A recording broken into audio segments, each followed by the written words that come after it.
ಕೇವಲ 2 ವರ್ಷದ ಗಿಡದಲ್ಲಿ ನಾವು ಬೆಣ್ಣೆಹಣ್ಣು ನೋಡ್ಬೋದು, ಅದು ಡ್ರೈ ಲ್ಯಾಂಡ್ ಅಲ್ಲಿ. ಓಕೆ, ನೆನಪಿಟ್ಕೊಳ್ಳಿ, ಕಪ್ಪು ಮಣ್ಣು ಡ್ರೈ ಲ್ಯಾಂಡ್ ಇರೋ ಜಾಗದಲ್ಲಿ ನಾವು ಬೆಣ್ಣೆಹಣ್ಣು ಬೆಳೆದು ಕೇವಲ 2 ವರ್ಷದಲ್ಲಿ ಇಲ್ಲಿ ಹೂವು ನೋಡ್ಬೋದು. ಕಾಯಿನೂ ನಾನು ತೋರಿಸ್ತೇನೆ, ಕಾಯಿ ಬಿಟ್ಟಿದೆ ಆಲ್ರೆಡಿ. ಇದು ಚಿಕ್ಕ ಗಿಡ ಇದೆ, ಅದಕ್ಕಾಗಿ ನಿಮಗೆ ನಾನು ತೋರಿಸ್ತಾ ಇರೋದು. ಉದ್ದೇಶ ಅಂತಂದ್ರೆ ನಮ್ಮ ಒಳ್ಳೆ ತಳಿ ಗ್ರಾಫ್ಟೆಡ್ ಹೈಬ್ರಿಡ್ ಏನು ನಾವು ಸಸಿ ಕೊಡ್ತಾ ಇದ್ದೇವೆ, 2 ವರ್ಷದಲ್ಲಿ 100% ರಿಸಲ್ಟ್ ಬರ್ತೈತೆ ಫ್ರೆಂಡ್ಸ್, ನೆನ್ಪಿಟ್ಕೊಳ್ಳಿ. ಇದು ಬೆಣ್ಣೆಹಣ್ಣು ಬಗ್ಗೆ ಮಾತಾಡೋಣ, ಬನ್ನಿ ವಿಡಿಯೋ ಶುರು ಮಾಡೋಣ. ಇಲ್ಲಿ ನೀವು ನೋಡ್ಬೋದು, ನಾನು ಯಾಕೆ ಈ ಕ್ರಾಪ್ ಬಗ್ಗೆ ಹೇಳ್ತಾ ಇದ್ದೇನೆ ಅಂತಂದ್ರೆ, ಇದು ಒಂದು ತುಂಬಾ ಒಳ್ಳೆ ಪ್ರಾಫಿಟೇಬಲ್ ಕ್ರಾಪ್. ಓಕೆ, ಇದರ ಡೀಟೇಲ್ಸ್ ತಿಳ್ಕೊಳ್ಳೋಣ. ಬೆಣ್ಣೆಹಣ್ಣು, ಇದಕ್ಕೆ ಬಟರ್ ಫ್ರೂಟ್ ಅಂತಾರೆ, ಇಲ್ಲಾಂದ್ರೆ ಅವಕಾಡೋ ಅಂತಾರೆ. ಇದು ಬೇಸಿಕಲಿ ಮೆಕ್ಸಿಕೋ ದೇಶದಿಂದ ನಮ್ಮ ದೇಶಕ್ಕೆ ಬರುತ್ತೆ. ಅಂದ್ರೆ ಇದನ್ನ ಬ್ರಿಟಿಷ್ ಟೈಮ್ದಲ್ಲಿ ಇಂಟ್ರೊಡ್ಯೂಸ್ ಮಾಡ್ತಾರೆ, 1986ರಲ್ಲಿ ರೆಕಾರ್ಡ್ಸ್ ಇರೋದು. ಅದಕ್ಕೆ ಬಹುಶಃ ಮುಂಚೆನೂ ಮಾಡಿರ್ಬೋದು, ಅದಾದ್ಮೇಲೆ ಮಾಡಿರ್ಬೋದು, ರೆಕಾರ್ಡ್ಸ್ ಹಂಗೆ ಹೇಳುತ್ತೆ. ಇದರಲ್ಲಿ ಹಲವಾರು ತಳಿ ಇದೆ. TKD ಅಂತ ಇರ್ಬೋದು, ಮತ್ತೆ ಮಡಿಕೇರಿ ಲೋಕಲ್ ವೆರೈಟಿ ಸಿಗುತ್ತೆ, ಹೈಬ್ರಿಡ್ ಗ್ರೀನ್ ಅಂತ ಸಿಗುತ್ತೆ, ಹೈಬ್ರಿಡ್ ರೌಂಡ್ ಅಂತ ಸಿಗುತ್ತೆ, ಮೆಕ್ಸಿಕನ್ ಹ್ಯಾಸ್ ಅಂತ ಸಿಗುತ್ತೆ, Lam has, carrom has, read, ಇದೆಲ್ಲ ಸುಮಾರು ತಳಿ. ಬಟ್ ನಾನು ಇಲ್ಲಿ ತೋರಿಸ್ತಾ ಇರೋದು ದಾರಿ ತಂಡದ ಹೈಬ್ರಿಡ್ ರೌಂಡ್. ಓಕೆ, ಈ ಹೈಬ್ರಿಡ್ ರೌಂಡ್ ವಿಶೇಷ ಏನಪ್ಪಾ ಅಂತಂದ್ರೆ, ಕಡಿಮೆ ನೀರು, ಹೆಚ್ಚು ಬಿಸಿಲು, ಅತಿ ಬೇಗವಾಗಿ ಹಣ್ಣು ಕೊಡುತ್ತೆ. ಹಣ್ಣಿನ ಸೈಜ್ 300 ಗ್ರಾಮ್ ಮೇಲೆ ಬರುತ್ತೆ. ಆಮೇಲೆ ಕಲರ್, ಹಣ್ಣಿನ ಕಲರ್ ಡಾರ್ಕ್ ಗ್ರೀನ್ ಬರುತ್ತೆ. ಇದು ಮೇನ್ ವಿಶೇಷ ಫ್ರೆಂಡ್ಸ್. ಯಾಕಂದ್ರೆ ಈ ಗಿಡದಲ್ಲಿ ಅಂತಂದ್ರೆ, ಈ ವೆರೈಟೀಸ್ ಅಲ್ಲಿ ಅಂದ್ರೆ ಈ ಬೆಣ್ಣೆಹಣ್ಣಲ್ಲಿ ಏನ್ ಸಮಸ್ಯೆ ಅಂದ್ರೆ, ಒಂದೊಂದು ಬಿಸಿಲಿಗೆ ಸೆಟ್ ಆಗುತ್ತೆ, ಆದ್ರೆ ಹೂ ಕಡಿಮೆ ಬಿಡುತ್ತೆ. ಯಾವುದು ಹೂ ಜಾಸ್ತಿ ಬಿಡುತ್ತೆ, ಅದು ಬಿಸಿಲಿಗೆ ಸೆಟ್ ಆಗೋದಿಲ್ಲ. ಇದು ತುಂಬಾ ಪ್ರಾಬ್ಲಮ್ ಇದೆ. ಬಟ್ ಇದು ನಮ್ಮ ತಳಿ ಏನ್ ಮಾಡಿದೆ ಅಂತಂದ್ರೆ, ನಾವು ಟೆಸ್ಟ್ ಅಂಡ್ ಟ್ರಯಲ್ ಬಹಳ ಜಾಗದಲ್ಲಿ ಮಾಡಿದ್ದೇವೆ. ಇದು ಗದಗದಲ್ಲಿ ಬರುತ್ತೆ ತೋಟ. ನೀವು ಹೋಗಿ ಗದಗಿಗೆ ಹೋಗಿ ಯಾರಾದ್ರೂ ಈ ವಿಸಿಟ್ ಮಾಡ್ತೇನೆ ಅಂದ್ರೆ ಖಂಡಿತ ಮಾಡ್ಬೋದು.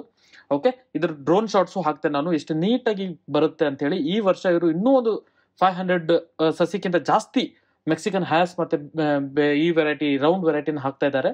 ಸೊ ನಾನು ಇಲ್ಲಿ ಯಾಕೆ ಇದನ್ನ ತೋರಿಸ್ತಾ ಇದ್ದೇನೆ ಅಂತಂದ್ರೆ, ನಾವು ಸ್ಟಾರ್ಟಿಂಗ್ ಇದ್ದಾಗ ಒಂದು ಪ್ರಯೋಗ ಮಾಡೋಕೆ ಇದನ್ನ ಕೊಟ್ಟಿದ್ವಿ. ನಾವು ಹೇಳಿದ್ವಿ ಕಡಿಮೆ ಕ್ವಾಂಟಿಟಿಯಲ್ಲೇ ಟ್ರೈ ಮಾಡೋಣ, ಬಟ್ ನಮಗೆ ಕಾನ್ಫಿಡೆನ್ಸ್ ಇರುತ್ತೆ. ಬಟ್ ರೈತನಿಗೂ ನಾವು ಆ ಕಾನ್ಫಿಡೆನ್ಸ್ ಕೊಟ್ಟಾಗ ಒಳ್ಳೆ ರಿಸಲ್ಟ್ ಬರಲಿ ಅಂತ ಒಂದು ಭಾವಿಸ್ತೇವೆ. ಇಲ್ಲಿ ಸಸಿ ಥಿಕ್ನೆಸ್ ನೋಡ್ಬೋದು, ಆಲ್ರೆಡಿ ಒಂದು 8 ಇಂಚ್ ಮಟ್ಟ ದಪ್ಪ ಇದೆ ಬುಡ. ಇದು ಸಕ್ಸೆಸ್ ರೇಟ್. ನೆನ್ಪಿಟ್ಕೊಳ್ಳಿ, ಬುಡ ಎಷ್ಟು ದಪ್ಪ ಬರುತ್ತೆ ಅಷ್ಟು ಒಳ್ಳೆ ಕಾಯಿ ಹಿಡಿತೆ. ಒಂದು ಮರ 200 ರಿಂದ 250 kg ಕಾಯಿ ಕೊಡುತ್ತೆ ಫ್ರೆಂಡ್ಸ್. ಇವತ್ತಿನ ಮಾರ್ಕೆಟ್ ಬೆಲೆ ಇದಕ್ಕೆ 110 ರೂಪಾಯಿ ಮಟ್ಟ ಇದೆ. ಇವತ್ತು ಪ್ರೆಸೆಂಟ್ ಕಂಡೀಷನ್ ಜನವರಿ 2024ರಲ್ಲಿ ನಾನು ವಿಡಿಯೋ ಮಾಡ್ತಾ ಇರೋದು.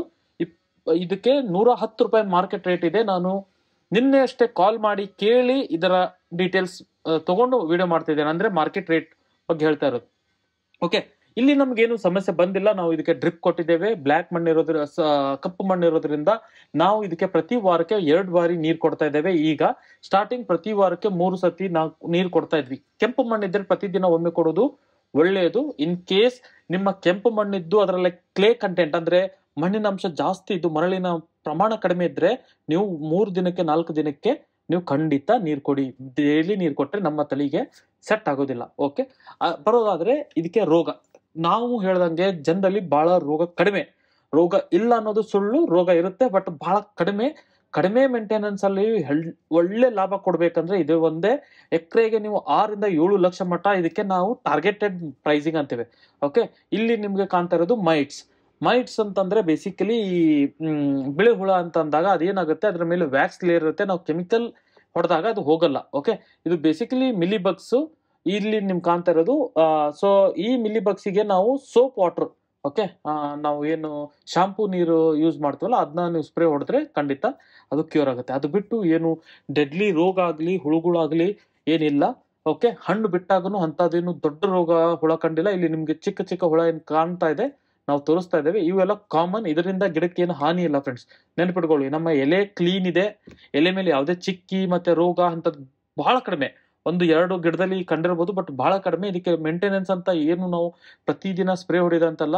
ಸರ್ ಪ್ರೊಫೆಷನಲಿ ಡಾಕ್ಟರ್ ಆಗ್ತಾರೆ, ಈ ತೋಟದ ಓನರು. ಹಾಗಾಗಿ ನೀವು ತಿಳ್ಕೊಬಹುದು ಅವರ ಬಿಸಿ ಶೆಡ್ಯೂಲ್ ಅಲ್ಲಿ ಅವ್ರು ಎಷ್ಟು ಟೈಮ್ ಕೊಡಕ್ ಆಗ್ಬೋದು ಅಂತೇಳಿ. ಅಂದ್ರೆ ಬೇಸಿಕಲಿ ಇದಕ್ಕೆ ನಾವು ಕಡಿಮೆ ಸಮಯ ಇದ್ರೂ ನೀವೊಂದು ಸುಂದರ ತೋಟ ಮಾಡ್ಬೇಕಂದ್ರೆ ಬೆಣ್ಣೆಹಣ್ಣು ಮಾತ್ರ. ಇದು ಗಂಧದ ಜೊತೆಗೂ ನೀವು ಹಾಕೋಬಹುದು. ನಿಮ್ಮ ತೆಂಗಿನ ತೋಟ ಇದ್ರು ಅದ್ರ ಮಧ್ಯೆಲ್ಲಿನೂ ಹಾಕೋಬಹುದು. ಇಲ್ಲ ಬೇರೆ ಯಾವ್ದೇ ಲೈಕ್ ಮಹಾಗನಿ ಇದೆ ನಿಮ್ಮ ತೋಟದಲ್ಲಿ, ಅದ್ರ ನೆರಳಲ್ಲಿ ಬರುತ್ತಾ ಅಂದ್ರೆ ಅದಕ್ಕಾಗಿ ನಾನು ಬೇರೆ ತಳಿ ಕೊಡ್ತೇನೆ. ಖಂಡಿತ ನಿಮ್ಮ ತೋಟದ ಬಗ್ಗೆ ವಿವರಣೆ ಕೊಟ್ಟು ತಳಿ ತಗೊಳ್ಳಿ. ನೆರಳಿಗೆ ಬರೋ ತಳಿ ಒಯ್ದು ನೀವು ಬೇಸಿಗೆ ಎಲ್ಲ ಬಯಲು ಸೀಮೆದಲ್ಲಿ ಹಾಕಿದ್ರೆ ಖಂಡಿತ ಬರೋದಿಲ್ಲ ಫ್ರೆಂಡ್ಸ್, ನೆನ್ಪಿಟ್ಕೊಳ್ಳಿ. ಇದಕ್ಕಾಗಿ ಅಂತೆ ಇಲ್ಲಾಂದ್ರೆ ಬಯಲು ಸೀಮೆಗಾಗಿ ಅಂತ ರೆಡಿ ಆಗಿರೋ ತಳಿಗಳನ್ನ ಬಯಲು ಸೀಮೆಗೆ ಹಾಕಿ ಸ್ಟಾರ್ಟಿಂಗ್ ಒಂದು 3 ತಿಂಗಳ ಮೇಂಟೆನೆನ್ಸ್ ಇರುತ್ತೆ, ಅದು ತಪ್ಪಿದ್ದಲ್ಲ, ಯಾರಿಗಾದ್ರೂ ತಪ್ಪಿದ್ದಲ್ಲ. ಅದರ ನಂತರ ಇದಕ್ಕೆ ಮೇಂಟೆನೆನ್ಸ್ ಇಲ್ಲ ಅಂತೇಳಿ ನಾನು ಖಂಡಿತ ಆಶ್ವಾಸನೆ ಕೊಡ್ಬೋದು. ಮತ್ತೊಂದು ಪ್ರಶ್ನೆ ಬಹಳ ಜನಕ್ಕೆ ಇರುತ್ತೆ, ಇದು ನಾವು ಹಳ್ಳಿಗಳಲ್ಲಿ ಬೆಳೆದ್ರೆ ಮಾರ್ಕೆಟಿಂಗ್ ಆಗುತ್ತಾ ಅಂತ. ನೆನ್ಪಿಟ್ಕೊಳ್ಳಿ, ನೀವು ಎಲ್ಲೋ ಬೆಳೀರಿ, ಹುಬ್ಬಳ್ಳಿ, ಬೆಂಗಳೂರು, ಬೆಲ್ಗಾಮು, ಮಂಗಳೂರು, ಮೈಸೂರು ಈ ಜಾಗಕ್ಕೆ ಟ್ರಾನ್ಸ್ಪೋರ್ಟೇಶನ್ ಒದಗಿಸಲ್ಲಿ ನೀವು ಯಶಸ್ವಿ ಇದ್ರೆ ಖಂಡಿತ ಬೆಳೀರಿ. ತಗೊಂಡವ್ರ ನಂಬರ್ ನಾನು ಕೊಡ್ತೇನೆ. ಸಿಕ್ಕಾಪಟ್ಟಿ ಜನ ತಗೊಂತಾರೆ. ಈ ಭಾಗದಲ್ಲಿ ನಮ್ಗೆ ಗೊತ್ತಿರೋದು ಹುಬ್ಬಳ್ಳಿ, ಬೆಲ್ಗಾಮು, ಮೈಸೂರು, ಬೆಂಗಳೂರು, ಮಂಗಳೂರು, ಈ ಕಡೆ ಇನ್ನೂ ಬೇರೆ ಬೇರೆ ಜಾಗದಲ್ಲಿ ಇದ್ರು ನೀವು ನಿಮ್ಮ ರೈತರಿಗೆ ಹೆಲ್ಪ್ ಆಗ್ಬೇಕಂದ್ರೆ ಕಮೆಂಟ್ ಸೆಕ್ಷನ್ ಅಲ್ಲಿ ಅವರ ನಂಬರ್ ಹಾಕಿ. ಯಾಕಂದ್ರೆ ಯಾರೋ ಎಲ್ಲೋ ಬೆಳೀಲಿ, ನನ್ನ ಕಡೆನೆ ಗಿಡ ತಗೊಂಡಿದ್ರೆ ಮಾತ್ರ ಅಂತಲ್ಲ, ನೀವು ಎಲ್ಲೋ ಗಿಡ ತಗೊಂಡು ಎಲ್ಲೋ ಬೆಳೀರಿ, ನಾನ್ ನಿಮ್ಗೆ ಮಾರ್ಕೆಟ್ ಕೊಡಿಸ್ತೇನೆ. ಯಾಕಂತಂದ್ರೆ ಒಳ್ಳೆ ಮಾರ್ಕೆಟ್ ಸಿಗ್ಲಿ. ಓಕೆ, ಒಂದು ಒಳ್ಳೆ ಕ್ರಾಪ್ ಇದೆ, ಹೆಲ್ತ್ ಬೆನಿಫಿಟ್ ಆಗಿ ಎಲ್ಲರೂ ನೋಡ್ತಾ ಇದ್ದಾರೆ. ಇವತ್ತು ಮಾವಿನ ಹಣ್ಣು, ಸಪೋಟ ಇವನ್ನೆಲ್ಲ ಬಂದಾಗಿದೆ ತಿನ್ನೋದು, ಬಟ್ ಈ ಹಣ್ಣಿಗೆ ಮಾರ್ಕೆಟ್ ಬಿದ್ದಿಲ್ಲ. ಇದನ್ನ ಉಳಿಸ್ಕೊಳ್ಳಿ, ಇದಕ್ಕೆ ಒಳ್ಳೆ ಸಪೋರ್ಟ್ ಕೊಡಿ. ರೈತರಿಗೆ ಇದು ಒಂದು ಒಳ್ಳೆ ಕ್ರಾಪ್ ಆಗಿ ರಿಸಲ್ಟ್ ಬರುತ್ತೆ ಫ್ರೆಂಡ್ಸ್. ಓಕೆ, ಈ ವಿಡಿಯೋ ನೋಡಿದಕ್ಕೆ ತುಂಬಾ ಧನ್ಯವಾದಗಳು.